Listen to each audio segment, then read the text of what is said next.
నమస్తే, welcome to TV 786. మైనార్టీల సంక్షేమమే మా లక్ష్యం. కార్యకర్తలలో జోష్ పెంచిన నిరంజన్ రెడ్డి ప్రసంగం. మున్సిపల్ ఎన్నికల చివరి రోజు సందర్భంగా మాజీ మంత్రి సింగిరెడ్డి నిరంజన్ రెడ్డి, ఎన్నికల ఇన్ఛార్జ్ స్వామిగౌడ్ ముఖ్య అతిథులుగా స్థానిక అంబేద్కర్ చౌరస్తాలో కార్నర్ మీటింగ్ వేలాది మంది కార్యకర్తలతో జరిగింది. ఈ సందర్భంగా మాజీ శాసనమండలి అధ్యక్షులు స్వామిగౌడ్, మాజీ మంత్రివర్యులు సింగిరెడ్డి నిరంజన్ రెడ్డి మాట్లాడారు. తెలంగాణ రాష్ట్రం సాధించిన మహనీయుడు కేసీఆర్. కేసీఆర్ పోరాటం, అభివృద్ధి మన ముందుంది. తెలంగాణ రాకముందు 14 లక్షల ఎకరాలకు మాత్రమే సాగునీరు అందింది. కేసీఆర్ వచ్చిన తరువాత 1,20,00,000 సాగునీళ్లు అందించారు. కరెంటు కోతలను నివారించి మిగులు కరెంటు తెచ్చింది కేసీఆర్. ఆ రకంగా వారి పాత్ర ఉన్నటువంటి వారిని ఇప్పుడు మాట్లాడవలసిందిగా నా ప్రార్థన.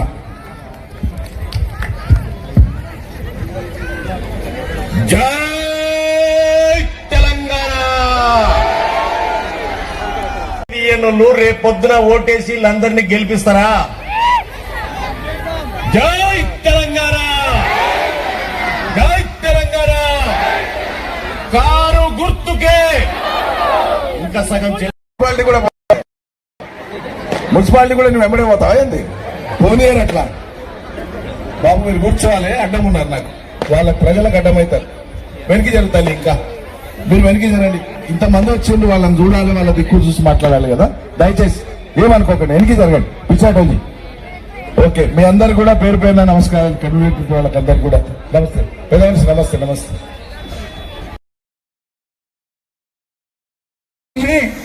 పెద్ద మనుషుల అనుభవంతో చెప్పేటువంటి వాళ్ళు ఒక మాటలో చెప్పాడేస్తారు. నెత్తి సుర్రున తిరిగిపోతుంది అంటారు, అంత బాగా చెప్తారు వాళ్ళు. మీకు నేను విజ్ఞప్తి చేస్తున్నా ఒకటే, ఇది కేవలం ఒక కౌన్సిలర్ ఎన్నిక మాత్రమే కాదు, ఒక మున్సిపాలిటీ ఎన్నిక మాత్రమే కాదు. రేపు 2.5 ఏళ్ల తర్వాత 2.5 ఏళ్లు అసెంబ్లీ కాలం ఉంది. కానీ భవిష్యత్తులో దేశవ్యాప్తంగా ఒకే ఎన్నికలు చేస్తామంటున్నాడు మోడీ.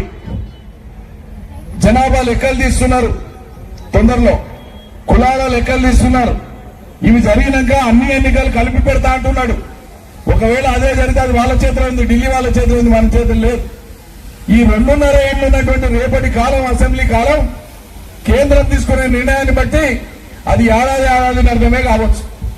అంటే ఇంకో ఏడాదిన్నర గడిస్తే రేపు వచ్చేది మళ్ళా కేసీఆర్ సర్కారు తెలంగాణ రాష్ట్రంలో. అది ఏం చెప్పే మాట కాదు, ప్రజలు కోరుకుంటున్నటువంటి అంశం, ప్రజలు కోరుకుంటున్నటువంటి అంశం.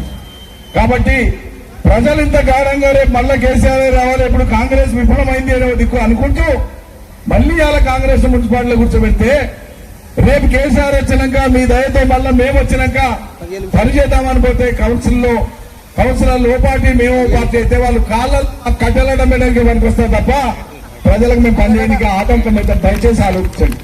అందుకోసమే ఇంత తాపత్రయపడి చెప్తున్నాం మీకు. ఈ ఓటుతోనా రేవంత్ రెడ్డి ఏం దిగిపోడు, కేసీఆర్ ఏం సీట్ మీద కూర్చోడు. కానీ మోసం చేసిన వారికి ఒక చెక్ పెట్టడానికి నువ్వు చేసింది తప్పు బిడ్డ అని చెప్పడానికి ఇది ఒక అవకాశం, దాన్ని సద్వినియోగం చేసుకోమని చెప్తున్నాను నేను. లేకపోతే ఇబ్బందుల పాలవుతాం. ఎలా ఎంతమంది అవస్థపడుతున్నారు. మనం గుక్కుల పాఠశాలలు, చిన్న పిల్లలు, కేసీఆర్ 200 ఉన్నటువంటి గురుకుల పాఠశాలల్ని 1000 పాఠశాలల్ని తీసుకుపోయి చదువు అనేది ఒకనాడు సంపన్నులు, ఎగువ మధ్య తరగతి వాళ్ళు కొద్దిమంది మినాయిస్తే సామాన్యులకు చదువు అందుబాటులో లేదు. ఉన్నత చదువులు అసలే అందుబాటులో లేవు. అందుకోసమే రెసిడెన్షియల్ స్కూల్ విధానాన్ని తీసుకొచ్చి కేసీఆర్ 800 అదనంగా పెంచి అంటే 1000 స్కూళ్లను ఏర్పాటు చేసింది. ఒక్కొక్క స్కూల్లో చదివేటువంటి పిల్లగానికి ఏడాదికి 1,25,000 ఖర్చు అవుతుంది. పేద పిల్లలు ఉన్నత చదువులోకి రావాలి, గొప్పోళ్ళు కావాలి, అవకాశాలు రావాలని చదివించి ఆ తర్వాత ఉన్నత కళాశాలలు పెట్టిండు. మనవరపరిధి కూడా అనేక కళాశాలను తీసుకొని వచ్చిన medical college, engineering college, nursing college, fisheries college, ఒకటి కాదు అనేక విద్యా సంస్థలు తెచ్చిన.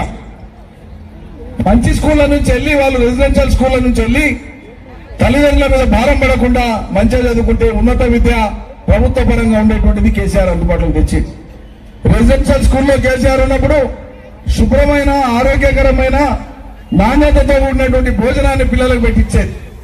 ఎక్కడ పోయి చూసినా, ఏ స్కూళ్ళలో పోయి చూసినా, నేను మంత్రిగా ఉన్నప్పుడు విధిగా వారానికి ఒక స్కూల్ చెక్ చేసేది, పోయేది నేను పిల్లలు ఎట్లున్నారని, పిల్లలతో మాట్లాడేది, వాళ్ళకు పోటీ పెట్టేది, ప్రశ్నలు వేసేది, బాగా ఆన్సర్ ఇచ్చినటువంటి వాళ్లకు అప్పటికప్పుడు ప్రైజ్ ఇచ్చేది, పిల్లల్ని ఉత్సాహపరిచేది, చదువుకు సంబంధించిన అనేక అంశాలు చెప్పేది, తిండి ఎట్లా ఉందని అడిగేది.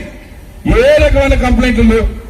కొన్నిసార్లు నేనే వాళ్ళకు వారానికి నాన్ వెజ్ ఎప్పుడు పెడతారు, గుడ్లు ఎప్పుడు పెడతారు కనుకొని ఒకసారి బుద్ధారం స్కూల్ కు, రెసిడెన్షియల్ స్కూల్ కు, సోషల్ వెల్ఫేర్ రెసిడెన్షియల్ స్కూల్ కు పెరేళ్లు పంపించి, ఆటలు పంపించి నా తరఫున ఒక పూట భోజనం పెట్టించిన ఆ పిల్లల యొక్క ముచ్చట చూసి, అట్లా స్కూళ్ళ పట్ల, పిల్లల పట్ల మనమంత ప్రేమతోన, ఆదరణతోన ఈ పిల్లలు మా వాళ్ళు రేపటి తెలంగాణ సంపద వీళ్ళు బాగుంటేనే రేపటి తెలంగాణ గొప్పగా ఉంటుందని పరితపించి వాళ్ళ కోసం మనం పనిచేస్తే, ఇలా ఎవరు సంతలుగా అనిపించి అయ్యా అంటే ఓయూరు బిడ్డ అన్నట్లుంది కాంగ్రెస్ సర్కార్ పని. ఎవరికి ఏం పట్టదు, రెసిడెన్షియల్ స్కూళ్ల గురించి ఏం పట్టదు. విద్యాశాఖ ముఖ్యమంత్రి దగ్గరే ఉంటుంది, ఇంకో 15-20 శాఖలు ముఖ్యమంత్రి దగ్గరే ఉన్నాయి, వేరే మంత్రులకు గేయలే. ఆయనే అంటాడు నాకు పెద్దగా చదువు రాదు, నేను ఎక్కువ చదువుకోలేదు, ఆయనే అంటాడు. మరి చదువు చెప్పే శాఖకు ఆయనే మంత్రిగా ఉన్నాడు ముఖ్యమంత్రి. పోనీ అదన్నా చక్కగా చేస్తున్నావా అంటే, రెసిడెన్షియల్ స్కూళ్లలో ఇప్పటికే కాంగ్రెస్ ఎక్కినప్పటి నుంచే సుమారు 60 మంది పిల్లలు చచ్చిపోయింది విషాహారం తిని. అంటే పాసిపోయిన బువ్వ పెడితే అది విషతుల్యమైపోయి దవాఖానలకు పోయి 60 మంది చచ్చిపోయినారు, వందలాది మంది ఆసుపత్రుల పాలైంది. ఇది మన కళ్ళ ముందు కనిపిస్తున్నటువంటిది. కాబట్టి మీ అందరికీ నేను చేసేటువంటి విజ్ఞప్తి ఒకటే, 800 మంది రైతులు ఆత్మహత్య చేసుకున్నారు ఇప్పటికి రాష్ట్రంలో.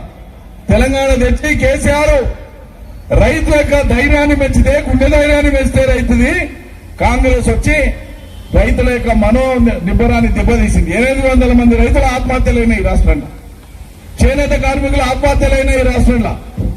అన్న చెప్తారు, ఉద్యోగం చేసి రిటైర్ అయినటువంటి వాళ్లకు వాళ్ళ సొంత పైసలు జీతం చేసిన 30-35-40 ఏళ్ళు ఉద్యోగం చేస్తే నెలకు వాళ్ళ జీతంలోకి వెళ్ళి పట్టుకున్నటువంటి డబ్బులు రిటైర్ అయినాడు వాళ్ళ చేతికి ఇవ్వాలి. అవి ఇస్తలేదు రేవంత్ రెడ్డి సర్కార్. ఇవ్వకపోతే ఉద్యోగస్తులు, రిటైర్ అయిన వాళ్ళు ఉత్తరం రాసి, నా బిడ్డ పెళ్లి ఉంది, నా ఇంట్లో పని ఉందంటే నా డబ్బులే నాకు ఇవ్వలేదు, నేను చచ్చిపోతున్నా అని చెప్పి ప్రభుత్వాన్ని శపించి ఉత్తరాల్లో చచ్చిపోతున్నారు. ఇది దుర్గతి.